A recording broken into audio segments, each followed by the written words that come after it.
Okay, we're back. So, like I said, we're not going to invade Chang'an yet because I know there's a higher difficulty path for invading China, and we want to do that because it gives us an item. So, let's go ahead and capture Lula. Oh, it's because we don't have a turn. Duh. Well, shit. Don't think we have any troops left, so we're gonna have to secede that to them for now. Good, they didn't double attack like last time. Thank God. Alright, so we're gonna have to capture Duan again and Lhasa. Perfect. We have to capture both of them at the same time. And pray to God that China doesn't invade. Alright, so restock all, because we know we're gonna use both of them. We know we're gonna use everyone. Invade Lhasa. This makes me laugh. Wanna know why? So magicians are really terrible. I mean, there's a reason why they're magicians. It's because you don't put them in the front row. I mean, I'm not trying to call an AI stupid, but because all these battles are scripted. Every single battle in the game is scripted. They have like set positions and set unit parameters. It's not like Sengoku Ranch where the units that they deploy, unless for a few specific ones that are actually scripted, that you know are scripted, are all random. But Eiyuu Senki isn't like that. Nothing's really random in this game except for crits, I guess. But as far as enemy placements go, or enemy deployments go, they're all set. It's set in stone. Even when the enemy invades, their invasion forces are all the same. So if you beat back one of the invasion forces, they try to invade again, then they're going to send out the same forces, and they're going to have like only a certain percentage of HP because you've already beat them last time. Weird how this game's mechanics works, but sometimes it works out. Even throw units are super effective against magicians. That's how much they suck. Do I really need to send out anyone else? Fuck it. We will. Just be cruel.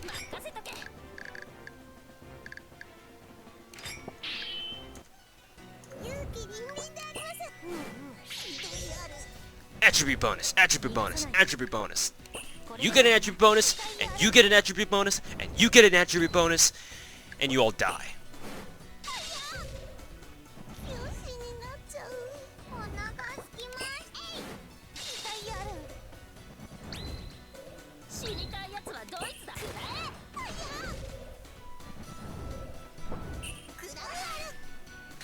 Magic missile! Oh shit! I'm real scared.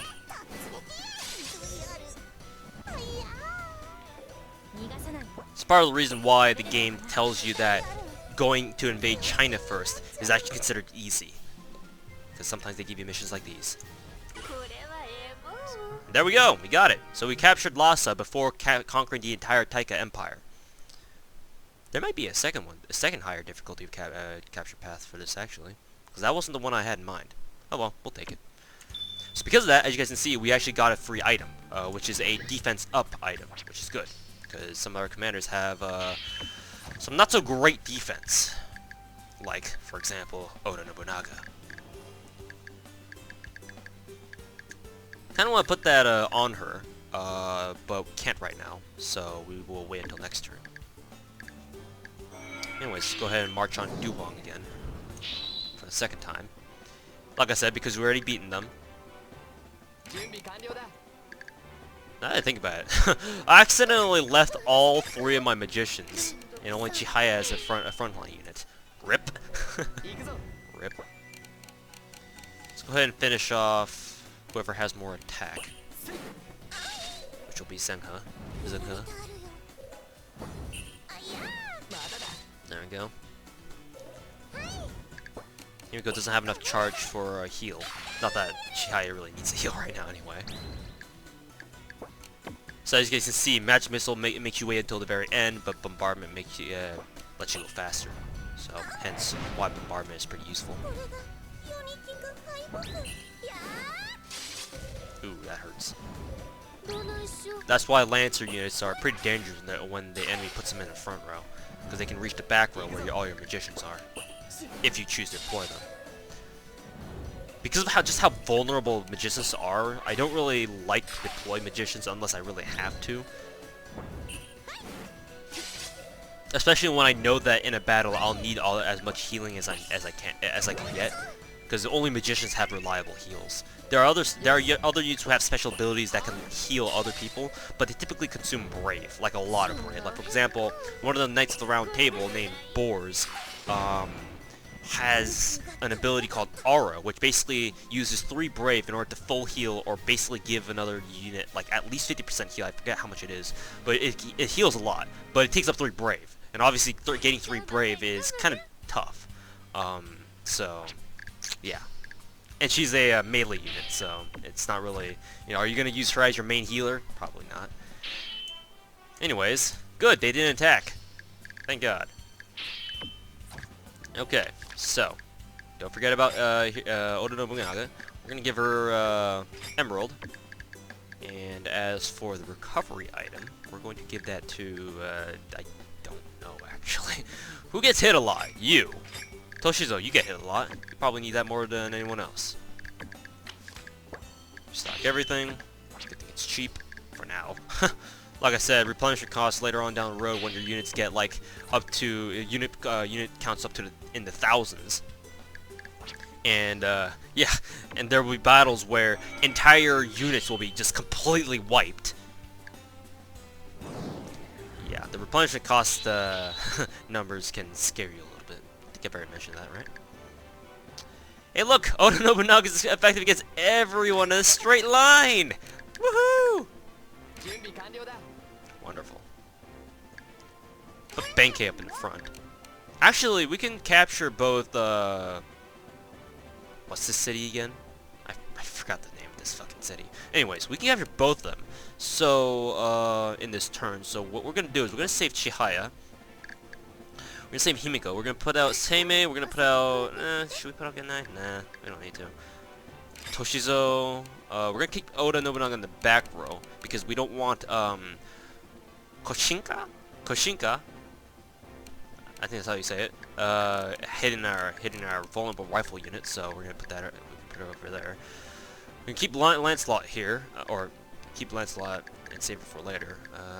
You know Tarakata? Should we? How much does that leave? 6? Sure. These guys should do it.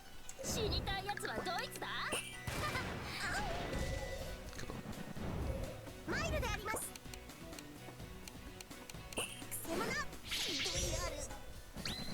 440, not bad.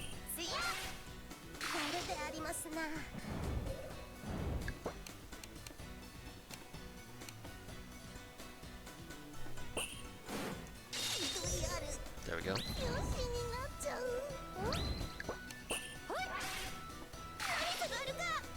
17, that doesn't sound like a lot,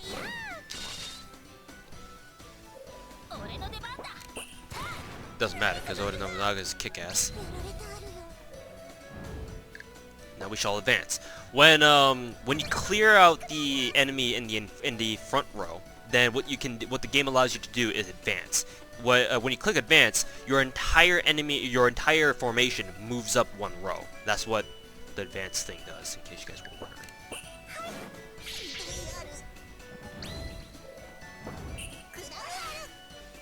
Sometimes it's not always good to advance though, because when you advance, for example, if you've got a commander who's using a skill that takes time, like if you select it and they go into like a charge animation, and their turn comes up later in order for them to execute it, when you advance, their target doesn't lock in place; it locks into the position.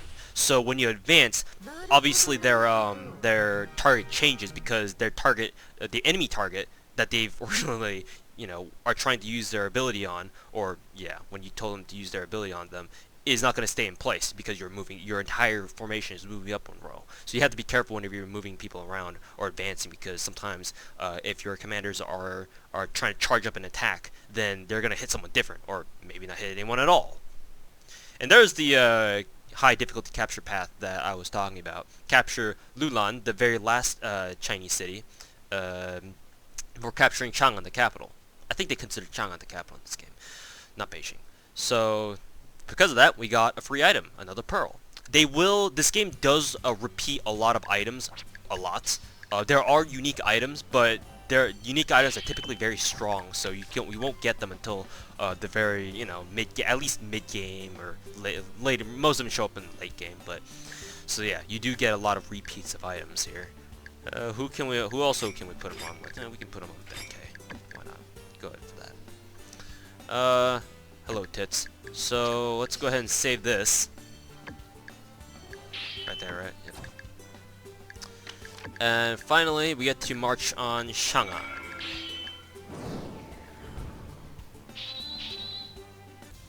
Alright, so now Chang'an is the very last city, and Qin Huangdi, yeah, now shows up. So Qin Shi Huangdi is obviously a Chinese emperor. She isn't very strong. She's got high defense. She's kind of like Benkei, where she has low attack but high defense and high speed. So in that regard, she's I guess more of a defensive character, obviously. But what also makes her special is that she's one of the few swordsman units in the game where her basic attack is called Enchanted Blade. And as you guys can see, it attacks 3 rows as though she were a lancer unit, like this unit right here. So obviously that makes it kind of special because she has a much longer range than normal swordsman unit or warrior units of her same kind. Also, Sun Tzu's back here because obviously we kicked her over to Chang'an because she thought that we were poisoning freaking Qin Shi Huangdi and she was throwing up blood again when she was just taking her medicine all innocent and whatnot.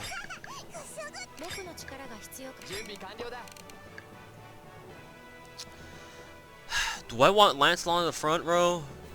We can keep it in the back because Yoshitsune has 6 defense, whereas Lancelot only has 5, so makes sense to keep Lancelot in the front and the middle row. Put it like that, yeah. So really, even though Qin Shi Huangdi has the most amount of troops, you don't really need to worry about her attacking you because she won't do a lot of damage. In fact, you're gonna really need to worry about these guys, Sun Tzu and Huang? I don't know how to say that, unfortunately. Even though Sun Tzu only has 5 attack, she crits a lot. I don't know why.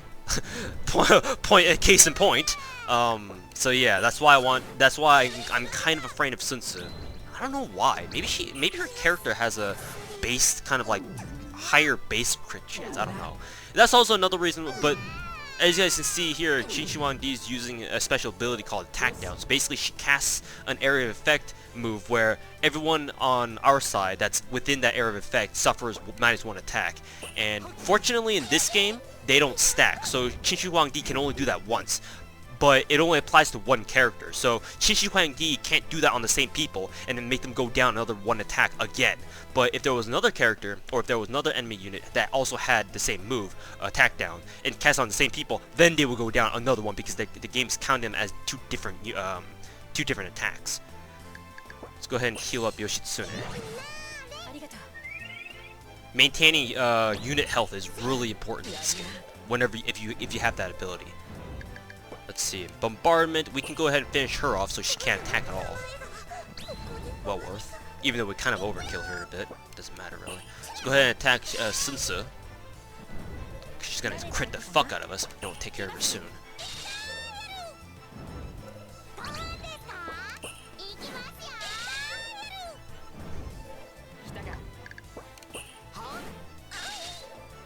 Alright, she's dead. Now we can advance once after we heal. Who needs more topper time?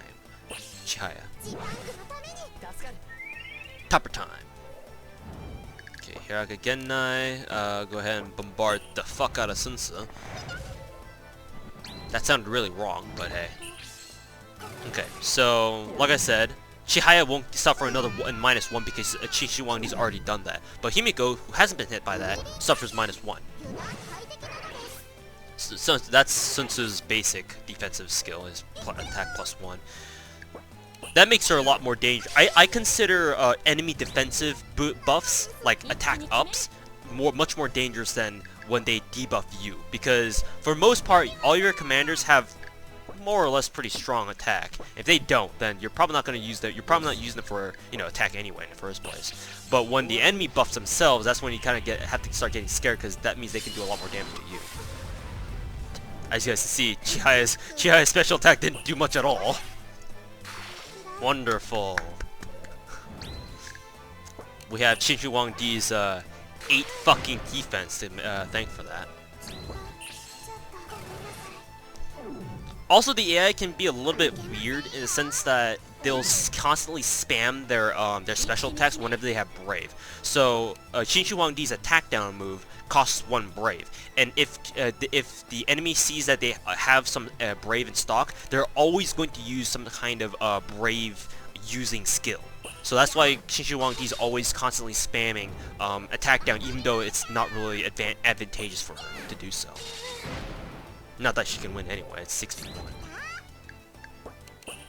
So in that sense, later on, when you really need to start taking, you know, Brave into account, then into your battles, you have to start thinking about how to manipulate enemy patterns, enemy AI patterns, and what they're gonna do and whatnot. So, but that comes later. So yeah, Qin Shi Huang Di is throwing up blood again, so we have to take her. I think we take her back to the capital. By capital, I mean Yamatai. Yeah, she fought fancy again. Like I said, Qin Shi Huang Di has a pretty weak body, and she's been drinking mercury thinking it's poison because someone told her it was. That someone is just some random peddler who sold her that. So, gullible. So now they're in Japan. I don't know how traveling works in this game, but somehow they can go from Chang'an to Yamatai in a matter of a few hours. That's the only way I can explain them running around the entire world in a matter of seconds. It's probably some kind of hammer space in this world, or something like that, or instant wormholes.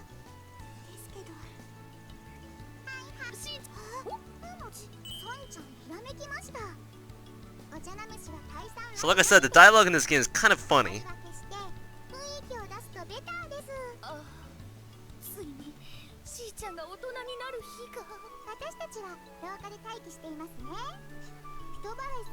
I mean, this game is an eroge. The dialogue won't be subtle about this.